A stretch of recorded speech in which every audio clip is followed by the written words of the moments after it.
اور عبادت کرنا یہ عام راتوں سے زیادہ فضیلت کا سبب ہے. دعائیں کرنا بشرطے کہ وہ عبادت اسی طرح کی جائے جس طرح جناب نبی کریم سرور دو عالم صلی اللہ علیہ وسلم نے فرمائی. اس میں بھی اپنی طرف سے کوئی اضافہ نہ ہو. جیسا ابھی میں نے بتایا، مثالیں دی آپ کو کہ اپنی طرف سے اضافہ کوئی شریعت میں مقبول نہیں. کل محدثۃ بدعہ وکل بدعۃ ضلالہ. ہر نئی بات جو انسان دین میں پیدا کرے وہ بدعت ہے اور ہر بدعت گمراہی. تو شیطان تو انسان کے پیچھے لگا ہوا ہی ہے.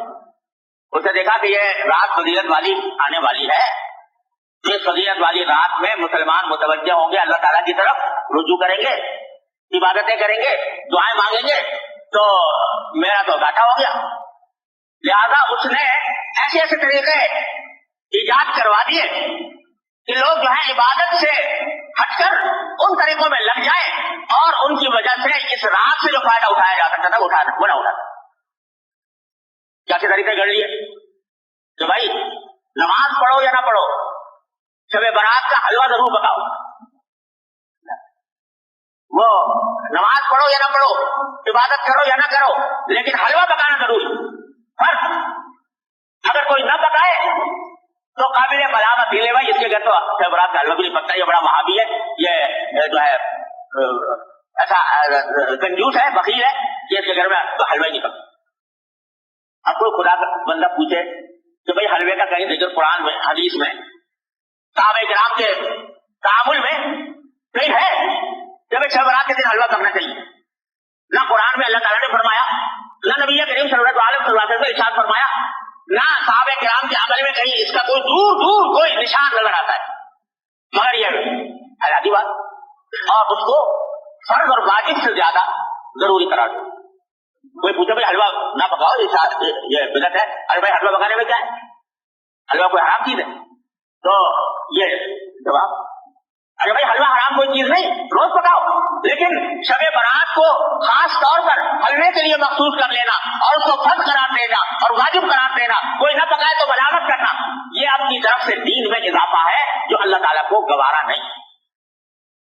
تو ایک تو یہ شگوفہ چھوڑ دیا شیطان نے. دوسرا اس سے زیادہ خراب کہ بھائی شب برات میں آتش بازی ہونی چاہیے، الیاذ باللہ، اس میں لاکھوں روپیہ آگ میں جلا دیا آتش بازی کرنے کی. آتش بازی ہو رہی ہے اور آپ جانتے ہو کہ اس آتش بازی میں جانے کتنے بے گناہوں کی جان لی ہے. موری بازار کراچی کا آج بھی گواہ ہے اسی شب برات کی آتش بازی کی ہلاکتوں کا گواہ ہے کہ اس طرح پورا کا پورا بازار جو ہے وہ نظر آتش ہو گیا، جل کر ختم ہو. اب بھی وہ بات ہے کہ نہ قرآن میں، نہ حدیث میں، نہ صحابہ کرام کے تعامل میں، نہ بزرگان دین کی وصیتوں میں کہیں بھی نہیں. اپنی طرف سے شب برات کے ساتھ آتش بازی کا شگوفہ چھوڑ حلوہ پکانا تو چلو بھائی عام دنوں میں جائز تھا، حلال تھا. یہ آتش بازی جو ہے تو عام دنوں میں بھی اس طرح آتش بازی کرنا کہ جس میں پیسے کا ضیاع ہو، جس میں جانے ضائع ہونے کا اندیشہ ہو، یہ تو عام دنوں بھی حرام ہے. تو اس مبارک رات میں جس میں اللہ تعالیٰ گناہوں کی مغفرت مانگنے کو فرما رہے ہیں، جس میں دعائیں مانگنے کے فرما رہے ہیں، اس میں یہ کام کرنا تو اتنی بڑی بری بات، یہ چھوڑ دیں. تیسرا یہ کہ بھائی یہ ارادے جو ہوتی ہیں جس میں جاگنے کا حکم دیا گیا ہے عبادتوں کا، اس کا اصل طریقہ یہ ہے کہ آدمی براہ راست اپنے پروردگار کے ساتھ رابطہ اور رشتہ قائم کرے، تنہائی میں، خلوت میں اللہ تبارک و تعالیٰ کی بارگاہ میں حاضر ہو، وہ ہو اور اس کا اللہ ہو، اور وہ اس میں عبادت بھی کرے، سجدے بھی کرے، دعائیں بھی مانگے، تلاوت بھی کرے. جتنا آدمی خلوت میں، تنہائی میں اللہ تبارک و تعالیٰ کی عبادت کرے گا، اتنا ہی اللہ کے ساتھ مضبوط تعلق پیدا ہوگا، اتنا ہی اجر و ثواب ملے گا، اتنی دعائیں انشاءاللہ قبول ہوں. لیکن بعض اوقات یہ بھی ایک قصہ کھڑا ہو گیا کہ اس میں جلسوں کا سلسلہ شروع ہو گیا، جلسے ہو رہے، راتیں جو ہیں وہ جلسے کی انتظاماتی میں صرف ہو رہے، کھانے پک رہے ہیں، جگہ چڑھ رہی ہے، دعوتیں ہو رہی ہیں. تو نتیجہ یہ کہ وہ اوقات جن کا لمحہ لمحہ قیمتی تھا وہ جلسوں کے انتظامات میں صرف ہو رہا ہے، دیگیں چڑھ رہی ہیں، کھانا پک رہا ہے اور لوگ دعوتیں کر رہے ہیں. ارے بھائی یہ اللہ نے رات عطا فرمائی ہے, یہ اس کا جتنا بھی حصہ موقع مل جائے, اچھا تو پوری رات پوری نہ ہو سکے, جتنا موقع مل جائے گوشہ تنہائی میں اپنے اللہ سے رابطہ قائم کرے, جیسا کہ نبی کریم صلی اللہ علیہ وسلم فرمایا. تو اس میں نمازیں, نفل نمازیں پڑھیں, لمبی لمبی صورتیں اگر یاد ہیں وہ پڑھیں, دعائیں کریں, مناجات مقبول دعائیں, نبی کریم صلی اللہ علیہ وسلم کی دعائیں وہ کریں, اپنے ذات کی دعائیں کریں. آج پوری امت مسلمہ ایک عظیم آزمائش میں مبتلا ہے, اور ہمارا ملک خاص طور پر گھرا ہوا ہے, تمام چاروں طرف سے خطرات اور فتنوں میں گھرا ہوا ہے. اس کے لیے دعا کریں اور اللہ تبارک و تعالیٰ سے مانگیں. اس کام میں اس رات کو ترک کرنا چاہیے. اللہ تعالیٰ اپنے فضل و کرم سے ہم سب کو اس کی توفیق عطا فرمائے. اور بھائی اس کے بعد اگلے دن جو ہے یعنی 15 شعبان, اس کے روزے کے بارے میں کوئی حدیث صحیح نہیں. یہ جو مشہور ہے کہ اس رات کا, اس دن کا روزہ رکھنا جو ہے وہ